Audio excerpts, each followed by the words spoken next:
முகம். ஒரு வெள்ளை கனியா ஒரு கருப்பு கனியா. மொத்தம் 4 பேரா? அப்படி இல்ல.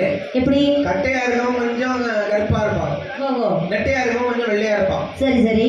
ஒரு கையில நாக்கு வெட்டும் கருவி, இன்னொரு கையில நறுமணி கொடுக்கும் கருவி. சரி. ஒரு இன்னொரு கனியானுக்கு கையில முன்னே வெட்டும் கருவி. ஒரு கையில மகுடம். ஆமா, ஒரு தோல்ல பேர்முகம்.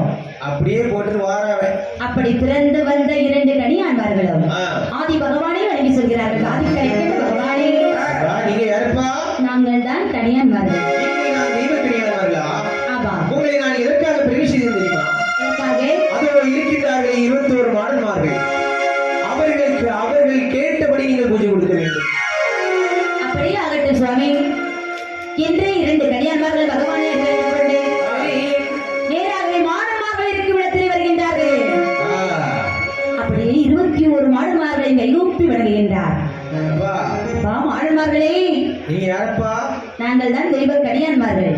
நீதான் தெய்வ கனியான்மார்கள்? ஆமா ஆமா. நீங்க 2 பேருமா? 2 பேரும் தான். சரி, கையில என்னெல்லாம் வச்சிருக்கீங்க?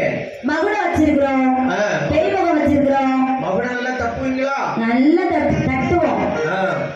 உங்க நாக்கு வெட்ட கருவி வச்சிருக்கிறோம். எனக்கு நாக்கு வெட்டுறதுக்கா? ஆமா, நாக்கு வெட்டி உதர போடணும்ல. எனக்கு கொஞ்ச நேரத்துல தெரியும் யாருக்கு நாக்கு வெட்டுவாங்க. அப்படியா? உங்களுக்கு தேவையான அனைத்து பொருளும் கொண்டுட்டு தான் வந்திருக்கிறோம். ஆமா, தோல்ல போட்டுக்கிறது. பேய்முகத்தை தோல்ல போட்டிருக்கோம் சுவாமி. ஆமா, உனக்கு எல்லாம் பேய்முகம் தேவையில்லை. முகம் பாக்குறதுக்கே பேய்முகம் தான் இருக்குது. அதனாலதான் முகத்துல கட்டாம தோல்ல தொங்க போட்டு வந்திருக்கேன். பின்னாடி கட்டிங்க, தலைக்கு பின்னாடி.